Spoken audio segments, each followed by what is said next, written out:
Ladies and gentlemen, good morning, and thank you for the invitation and the opportunity to address such a distinguished audience about a military topic of huge importance and relevance.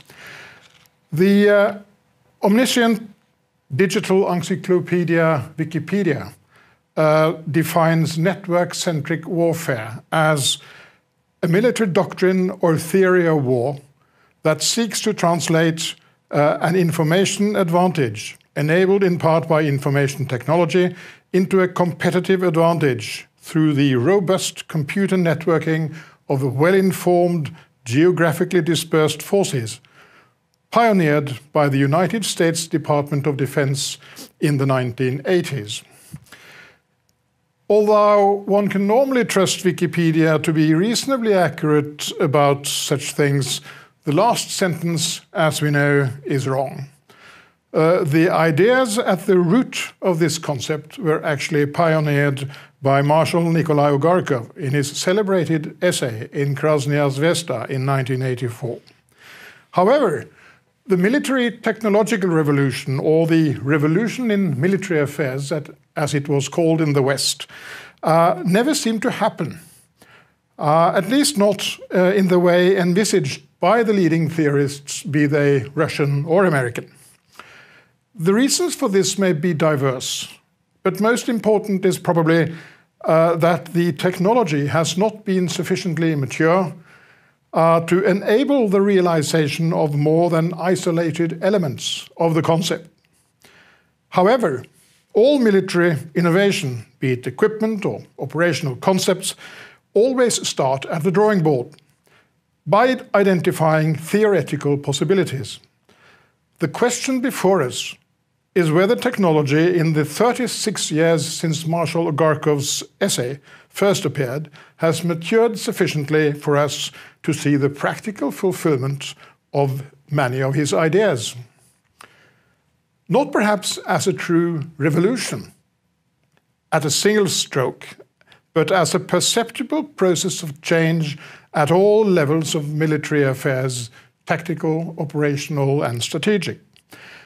It is the possibility, or indeed the probability of this, and its practical implications that I will deal with over the next 30 minutes or so. Let me first remind you of the areas where we will probably see the most rapid development or technological advances over the next 5 to 10 years, according to most of today's authoritative foresight studies.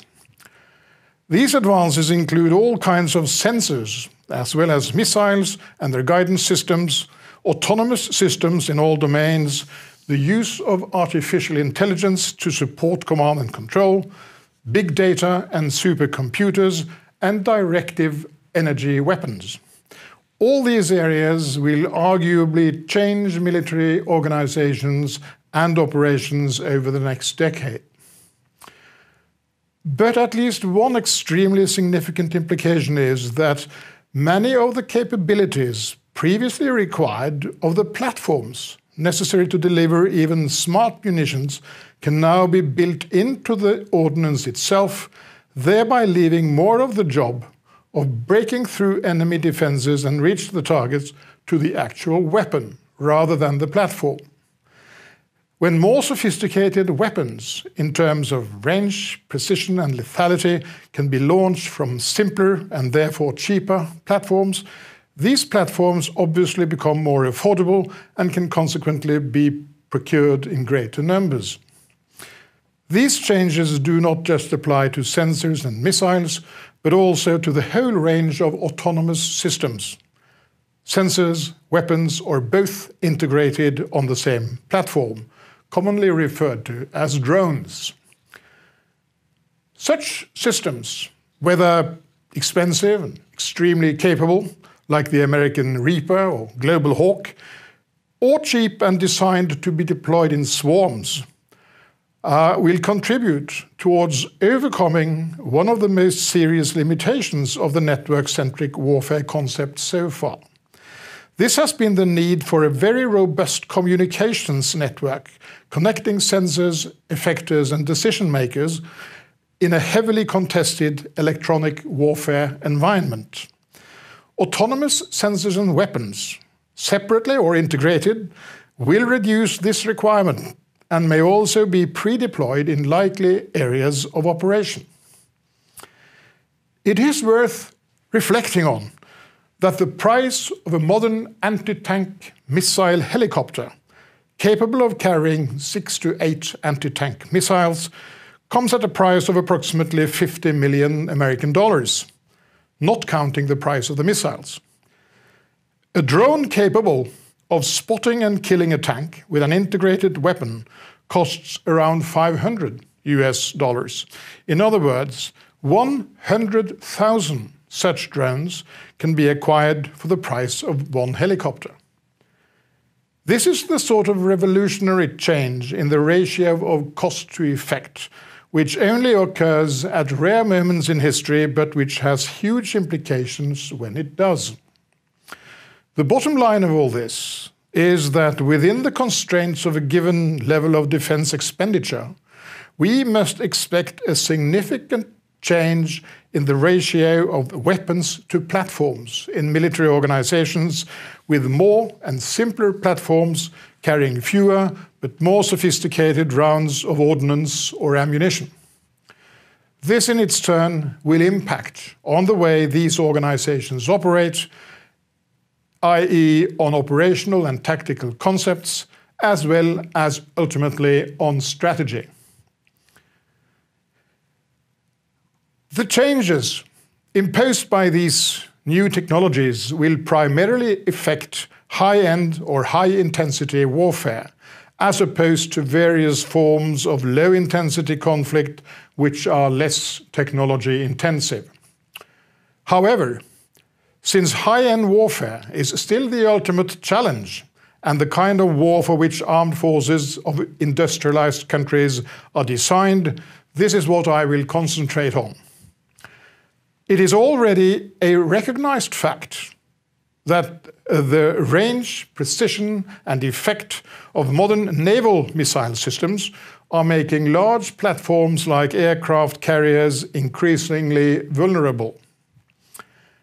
Furthermore, since these weapons can be launched from very simple platforms, if need be on shore, it is becoming very risky for capital ships to get too close to a shoreline not firmly under the control of a friendly government.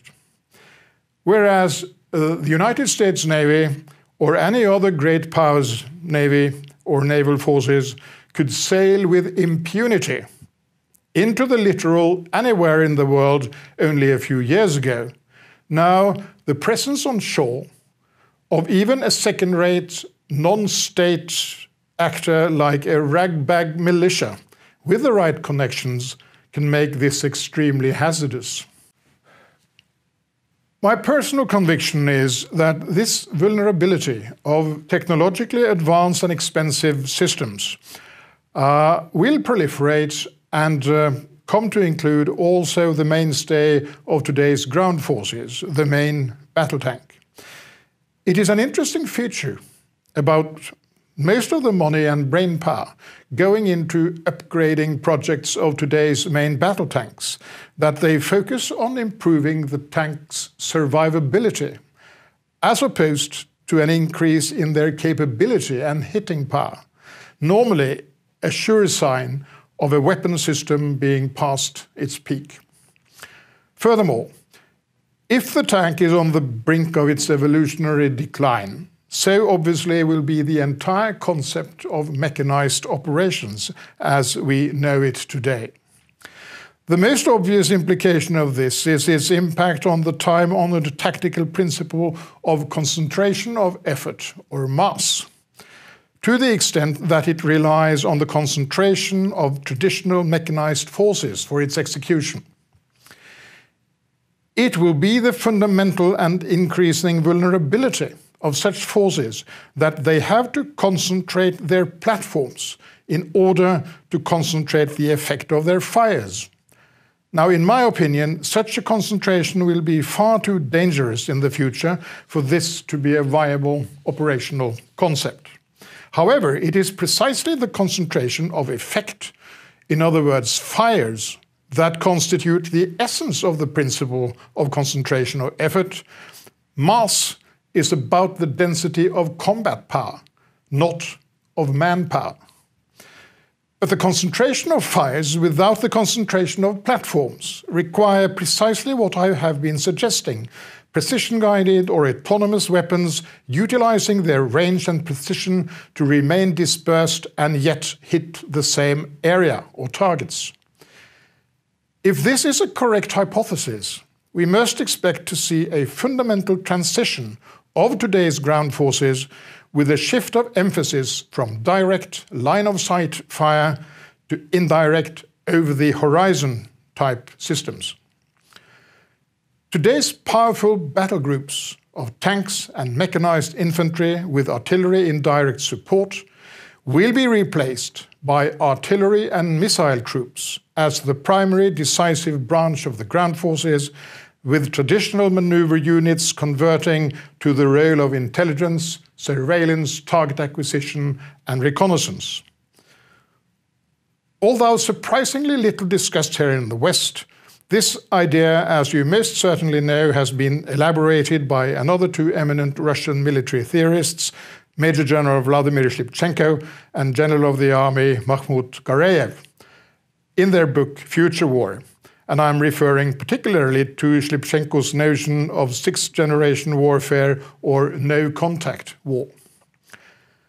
This is in essence exactly the same kind of transformation as that which occurred when new projectile weapons, such as the crossbow and the longbow, deposed mounted knights from the battlefield and brought foot soldiers to the fore during the High Middle Ages.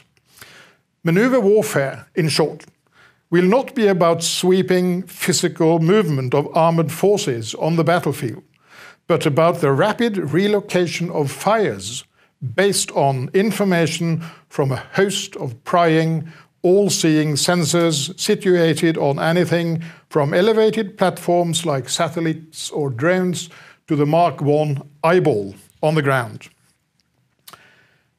Another important tactical and operational implication of this will be the role and importance of ground, terrain, in tactical operations. Normally, a ground force commander, in his assessment before an operation, would look for dominating terrain which would give him an advantage over the enemy in terms of observation and sighting of weapons.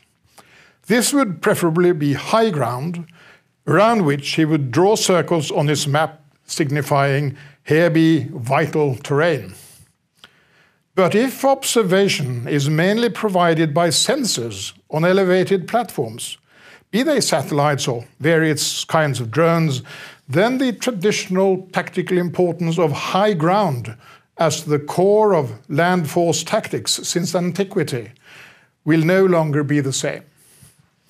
Whereas capturing high ground used to be important in offensive as well as defensive operations, the ability to destroy the enemy by indirect fires based on information from elevated sensors nullifies much of its importance with subsequent impact on tactical thinking.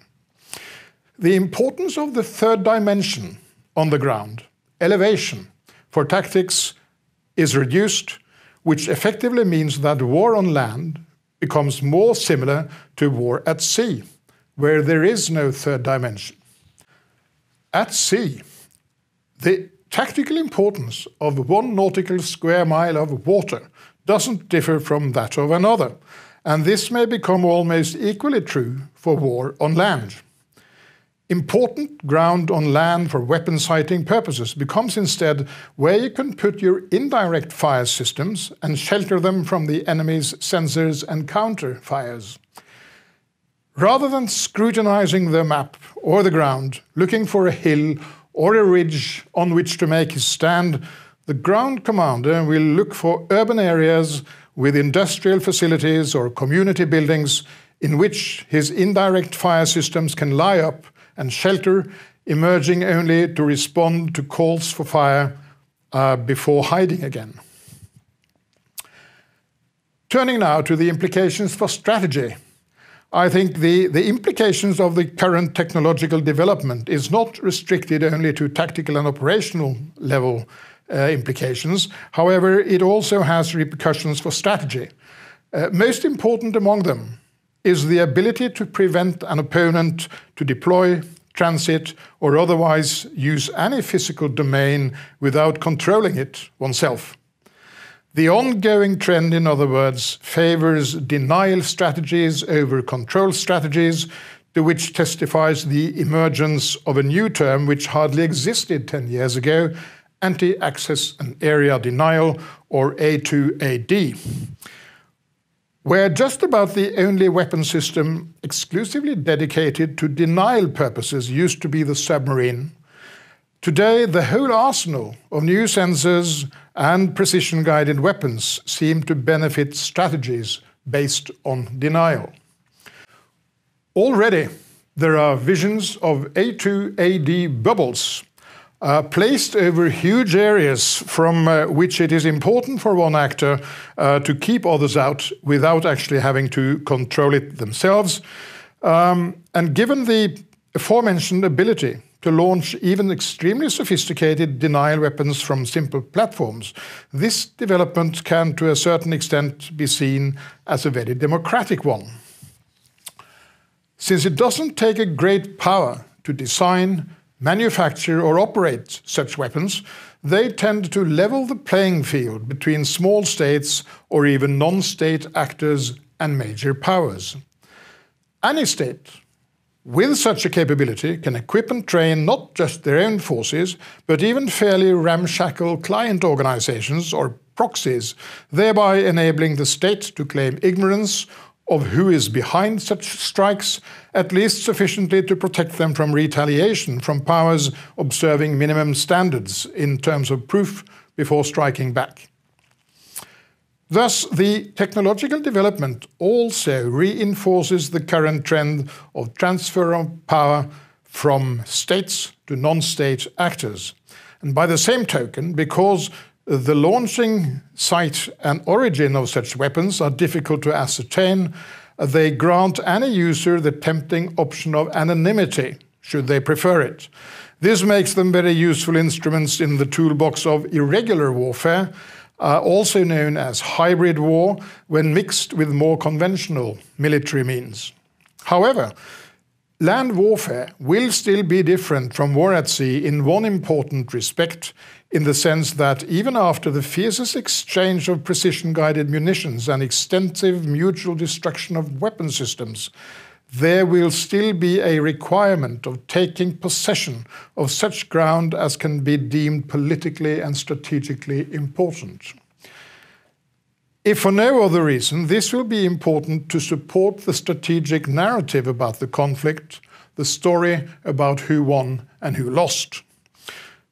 The function of seizing objectives, more for the sake of strategic visibility than operational necessity, will either have to be performed by concentrating some of the I-STAR units operating in close proximity to such places, or by, for example, dedicated air mobile units kept in reserve for this sort of purpose. A few words towards the end about the challenges of these new concepts and opportunities. What about the possible challenges? Is there exclusively an upside of all this, or does it also come with a downside? Most commonly heard among the protests is the notion that precision-guided munitions and autonomous weapons are inherently destabilizing, prone to drive a conventional use them or lose them logic, an escalation logic similar to that previously conferred on nuclear weapons. There is no doubt that the ability to strike at critical operational or even strategic systems with conventional weapons introduces an element of uncertainty to a region or a potential theater of operations. However, the mere existence of such weapons cannot in and of themselves be considered escalating independently of other factors. This will depend on a whole range of other complementary measures, such as the range or capability of the weapons, the peacetime location of the launchers, the number and deployment of sensors, and the character and pattern of exercises, and so on and so forth. This by implication means that changing any of these stability parameters, such as moving launching platforms forward or deploying more sensors, can be used for security policy messaging, and as such be an instrument of crisis management and de-escalation just as much as a destabilizing mechanism. The answer, in other words, is that the possible escalating effect will depend on how these weapons are handled and integrated in the overall security policy context of the country in question, rather on the mere existence of the weapons themselves. Ladies and gentlemen, it's time to wrap up my observations and come to a conclusion. I think it's almost self-evident that many of the ideas and concepts encapsulated in Marshal Ogarkov's original essay in Krasnaya Zvezda are coming to fruition, driven by rapid technological development in relevant areas. Not, as I said, in the shape and form of a dramatic revolution in military affairs, but as a slow and inexorable process of change. The new technologies, despite the imperfections and shortcomings, will transform both tactics, operations, and strategy, and by implication, military organizations themselves. As regards changing military organizations, perhaps the greatest obstacle is the organizations themselves and the inherent conservatisms of military institutions and establishments.